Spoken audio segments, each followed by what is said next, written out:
আসসালামু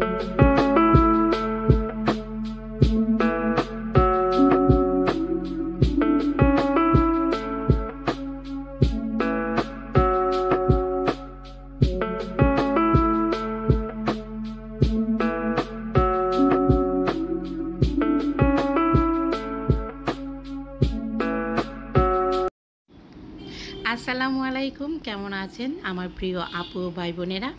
আশা করছি যে যেখান থেকে আমার আজকের এই ব্লগটি দেখছেন আপনারা সবাই ভালো আছেন, সুস্থ আছেন। আলহামদুলিল্লাহ, আমরাও আপনাদের দোয়ায় ও আল্লাহর রহমতে অনেক ভালো আছি।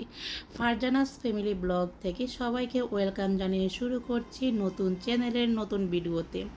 আশা করছি আপনাদের ভালো লাগবে আমার এই ভিডিওটি দেখলে। যাই হোক, আমি আজকে নতুন চ্যানেল খুলে নতুন একটা ভিডিও ছাড়লাম। আশা করছি আমার আপু ভাইয়াদের ভালো লাগবে। আমার হচ্ছে লাইফস্টাইল ব্লগ। তো লাইফস্টাইল ব্লগে লাইফে যা যা ঘটবে তাই কিন্তু আমি আপনাদের মাঝে একটু একটু করে শেয়ার করব।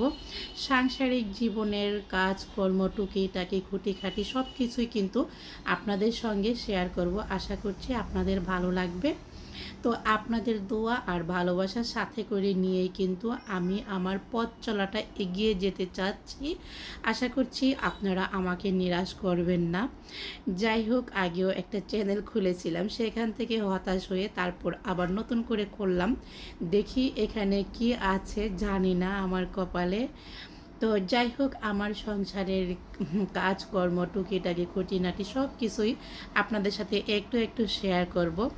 তো আজকে কিন্তু সকালবেলা ঘুম থেকে উঠে আমি আমার বেডরুমের বিছানাটা গুছিয়ে নিলাম, চাদরটা চেঞ্জ করে নিলাম মোট কথা। আর অফ ক্যামেরায় কিন্তু খাটটা খুব ভালো করে পরিষ্কার করে নিয়েছি মুছে। তো আজকে খুব সকালবেলা ঘুম থেকে উঠেছে। তো আমার হাজব্যান্ড কিন্তু আমাকে ঘুমে রেখে বাজারে চলে গিয়েছে। তো ঘরে তেমন মাছটা ছিল না, তো ও কিন্তু বাজারে চলে গিয়ে আবার বাজার টাজার দিয়ে আবার চলে গেছে। তো হচ্ছে আমাদের অন্য একটা জায়গায় মানে বাড়ির কাজ চলছে, সেখানে চলে গিয়েছে। তো যাই হোক, আজকের দিনে হচ্ছে আমার দেবরের বাড়ির ছাদ ঢালাই হবে, সেই কারণে কিন্তু ও সকালবেলা চলে গিয়েছে। তো ভাবলাম ও যেহেতু চলে গিয়েছে, বিছানার চাদরটা চেঞ্জ করে তো এখানে আমরা মা মেয়েরা নাস্তা খেয়ে নেব, তাই আমি চুলাটা জ্বালিয়ে দিলাম আর সেই সাথে আমি চা বসিয়ে দিলাম। তো আজকে সকালের নাস্তা হিসাবে কিন্তু চাটাই খাওয়া হবে আর সেই সাথে বিস্কিট আর পিঠি খাওয়া হবে। সারাদিনে কিন্তু একবারই সকালবেলা চা খাই, আর সেই চাটা যদি খুব ভালো পরিপাটিভাবে না হয় তাহলে কিন্তু খেতে একদমই ভালো লাগে না। চায়ের মধ্যে যদি চায়ের স্বাদ না পাই সেই চা আর আমার খেতে ইচ্ছে করে না। আর চায়ের মতো যদি চা না হয় তাহলে কিন্তু খেতে ইচ্ছে করে না। যাই হোক, আমি আমার নিজের চাটা আমি খুব ভালো করেই বানাই, তো সেটাই কিন্তু আপনাদের মাঝে একটু শেয়ার করলাম।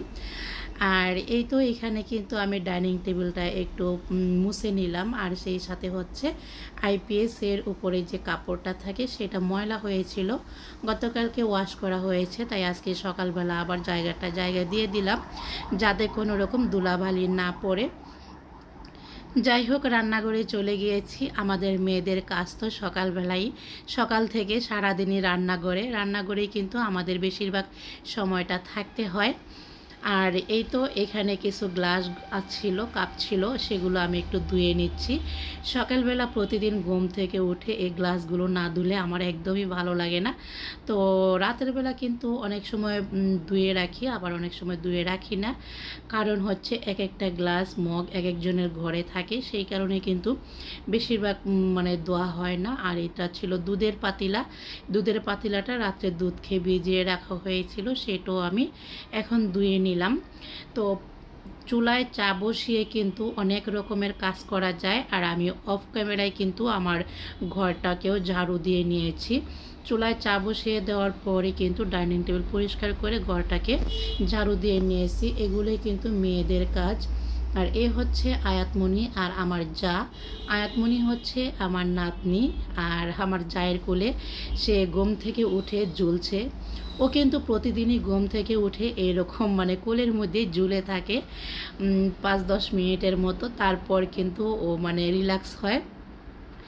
যাই হোক, এদিকে কিন্তু আমি কাজগুলো সেরে নিলাম। আর হচ্ছে পাশে ডিম দেখা যাচ্ছে, ডিমগুলো রাতের বেলা আনা হয়েছে।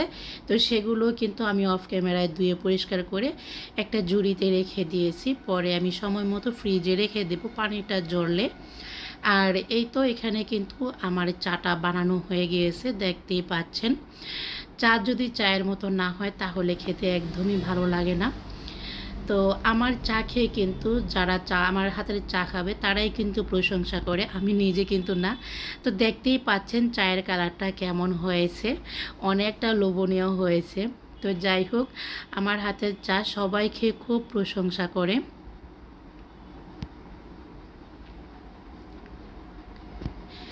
অফ ক্যামেরায় চাটা খেয়ে নিয়েছি বিস্কিট দিয়ে। তো এই তো এখানে কিন্তু আমার হাজব্যান্ড কিছু পিঠি ফুরুলি নিয়ে এসেছে। তো এই পিঠি ফুরুলিগুলো হচ্ছে আমাদের এই সাভারের ঐতিহ্যবাহী খাবার। তো আমরা সেই ছোটোবেলা থেকেই দেখছি কিন্তু এই জিনিসগুলো, পিঠিগুলো এই এলাকার মানুষ অনেক পছন্দ করে, অনেক খায়। আর এই তো সকালবেলায় কিন্তু অনেকগুলো মাছ নিয়ে এসেছে। তো মরার উপর খাড়া একেই বলে, আমার আজকে কাজের খালা আসবে না, সকালবেলায় ফোন করে বলে দিয়েছে যে আজকে আসতে পারবো না। তো এর মধ্যে এতগুলো মাছ নিয়ে এসেছে, কে কাটবে? আমার তো মাছ কাটার তেমন একটা অভ্যাস নেই। আর তাছাড়া পাশের বাজার থেকে এই মাছগুলো নিয়ে এসেছে, সেই জন্য কিন্তু মাছগুলো কাটা না। এখানে বাজারে মাছগুলো কেটে দেয় না, তো বড় বড় বাজারে কিন্তু মাছগুলো কেটে দেয়। তো যাই হোক, নাস্তা টাস্তা খেয়ে সব কাজকর্ম সেরে কী আর করব, দুই মা মেয়ে বসে পড়লাম মাছ কাটার জন্য। খুবই দুঃখজনক, খুব কষ্ট করে আমার আজকের এই মাছগুলো কাটা হয়েছিল। কী আর করবো, কাউকেও পাচ্ছিলাম না, দুঃখের বিষয়। আর কাজের খালাও ছুটি নেওয়ার সময় পেল না। তো ভাবলাম যে আপনি আর সময় পেলেন না, আজকে আপনাকে ছুটি নিতে হলো। তো যাই হোক, কী আর করব, আজকে যেহেতু নতুন প্রথম ব্লগ, তেমন একটা বড় করতে চাই না। মাছগুলো ধুয়ে পরিষ্কার করতে করতে আপনাদের কাছ থেকে আজকে বিদায় নিয়ে নিব। আর এই মাছগুলো রান্না করব, সেই ভিডিওগুলো পরবর্তী ভিডিওতে নিয়ে আসব। প্রথম ভিডিওতে যদি কোনো ভুল ত্রুটি বলে থাকি বা কাজকর্ম করে থাকি, প্লিজ ক্ষমা সুন্দর দৃষ্টিতে দেখবেন। সবাই ভালো থাকবেন, সুস্থ থাকবেন। আল্লাহ হাফেজ, আসসালামু আলাইকুম।